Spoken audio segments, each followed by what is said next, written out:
Hello, I'm Kigan. I wanted to talk about something very that I can relate to, and I wanted people to sometimes people have trouble understanding, and I want to talk about it in the perspective of and explain more why it happens. But first I'm going to read a poem. It's called Silence is Not Always Golden. We arrived long ago to build a foundation for our loving King. He came to us and set it up, then he left, but returned every spring, to help awaken the children he loves through the song of each one of his birds, to help every follower understand the power of spoken words.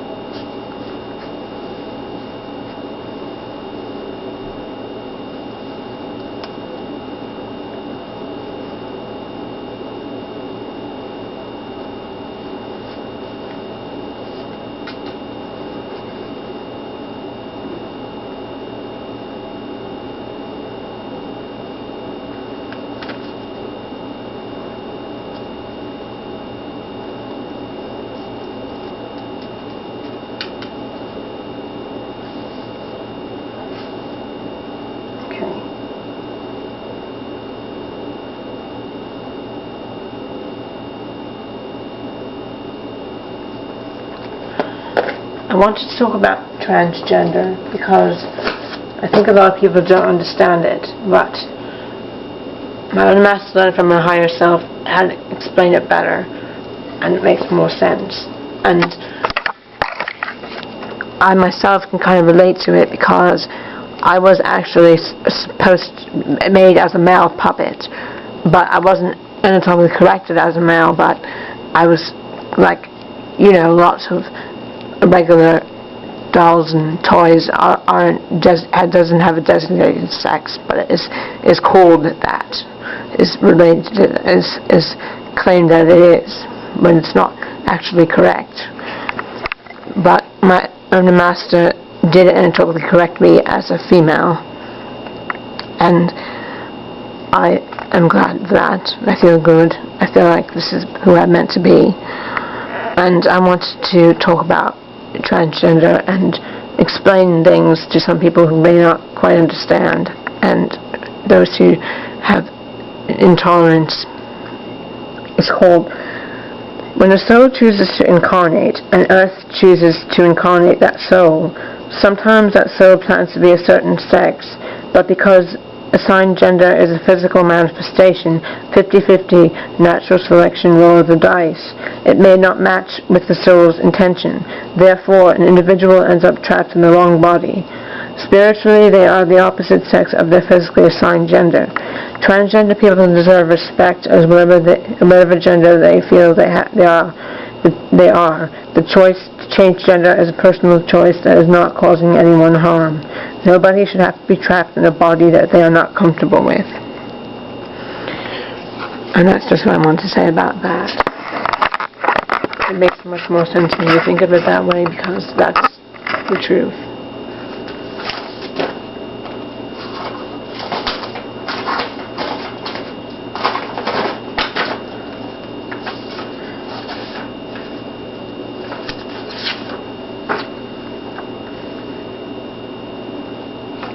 Okay, I have an article I was going to read called, from InPrivacy.com by Greg Prescott, called Advanced Signs of Spiritual Awakening. We're entering a new spiritual awakening paradigm of thought, which is exponentially gaining momentum. People are waking up and facing their biggest fears, only to find out that this reality is a dream inside of a dream. In other words, we never die, and our waking lives are merely a reflection of the subconscious mind, which always brings our biggest obstacles and fears in order to overcome these obstacles and grow spiritually. Within this shift of consciousness is a new mentality that refuses to be locked inside the box of conventional wisdom and brainwashed rhetoric. This is part of the Great Awakening. At first, one may begin to seek their own inner truths in private, but as the awakening continues, his or her search becomes an integral part of their lives. For example, people beginning their spiritual journeys may not talk about their concerns, issues, or discoveries with their friends due to fear of peer ridicule. Unfortunately, this falls into the category of groupthink and is akin to the same psychological conformity tests, such as the Asch conformity experiments. We begin to realize that virtually all of our thoughts have been cultivated by society through our biased educational facilities and through the mainstream media, which dictates how we all should behave, what we should eat, how we should look, etc. If we trace the roots of all of the mainstream media, we find that they're predominantly run by Zionist leaders, which includes our educational facilities. This is why we've never taught how George W. Bush's grandfather, Prescott Bush, funded both sides of World War II. Why? Because the Zionist have an agenda that's been cultivated for many, many years, and that is why we're overstimulated and over-entertained. You end up rolling your eyes when you hear questions like, who's going to win the big game this weekend? Did you see that they were dancing with the stars? Check out my new iPhone. I have the same answer that I say under my breath. Who really gives a rat's ass? How does that fit into your spiritual growth? How is that making you a better person? How is that helping the world resolve its current issues?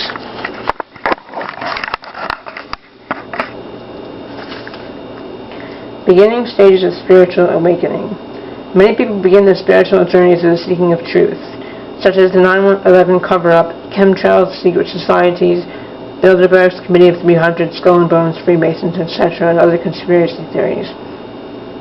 The term conspiracy theory always seems to have a negative association linked to it, mainly by the mainstream media. Why would this be? I think you know the answer. Yet this form of truth-seeking seems to lead to a spiritual path.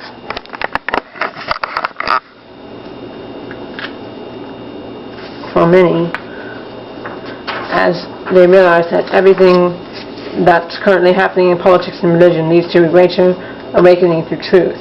This brings us to the next level of spirituality. The ego becomes exposed as we learn how to understand and control our materialistic ways.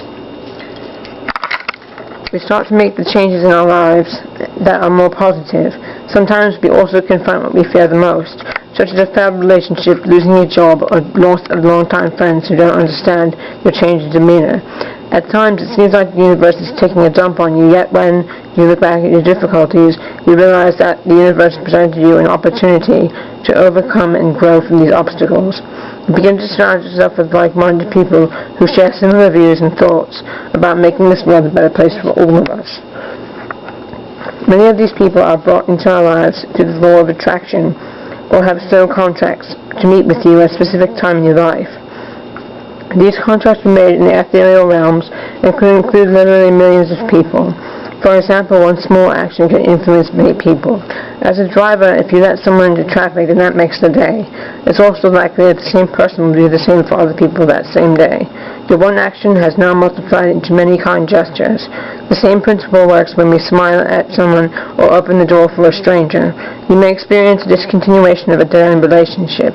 At that point in time, it seems unbearable, but the universe is allowing you to get a fresh new start in life by releasing negative influences that are attached to you.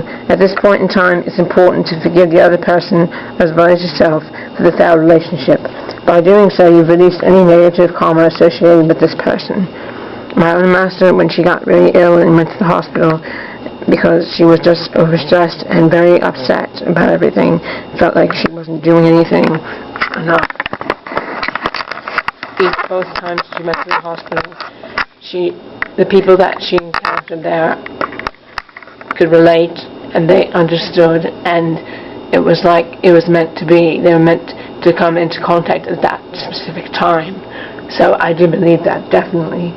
There's reasons why you come in contact with with people. There's a reason for it. And it's amazing how that happens. Advanced signs of spiritual awakening.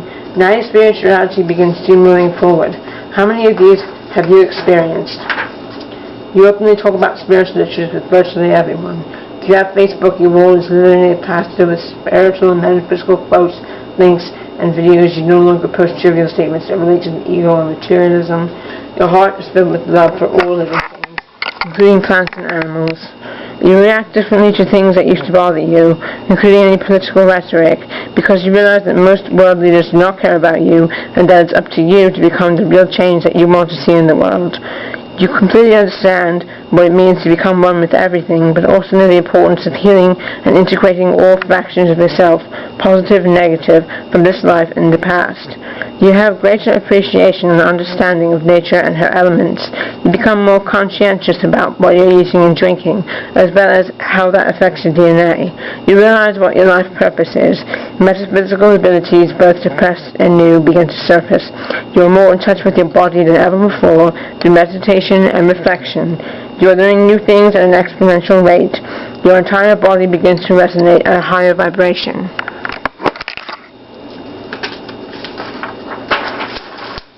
You may experience a high-pitched frequency that are not the result of tinnitus or vitamin D deficiency. Your dreams are very positive or futuristic because your subconscious mind no longer relates to fear. Your higher self keeps reminding you it's time. You experience synchronicities on a daily basis and understand that these synchronicities are signs of your awakening. The synchronicities may include numerical sequences such as 1111, or finding the right video or article at the opportune time in your life. Time seems to be speeding up for you as the days and weeks fly by. You stand within your truth. Like Gandhi said, even if you're a minority of one, the truth is still the truth. The last thing to mention, it doesn't matter where you are on the spiritual journey as long as you're moving forward. This is much more than the Barnum effect in which people accept vague generalizations as truth. This is reality. This is your journey. Enjoy the ride. So that was a really great article from In5D and by Greg Prescott. He does a lot of good articles and uplifting things, encouraging things to read.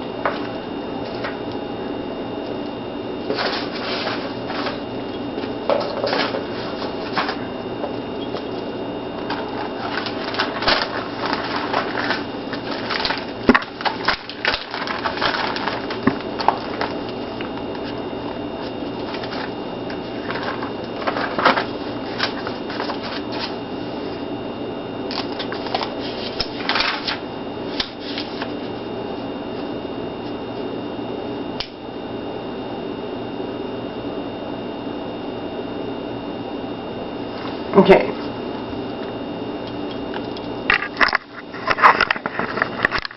Here's two poems I'm going to close out with. One's called The Death of Evil. Step out of the lie and into the truth. Your fear will subside and find the fountain of youth, where the waters of life always run free. Your wrath toward the lie is delivered by me. Farewell to the fallen ones. Amaze yourself as you do what you love. Through their great work, my children rise toward me above.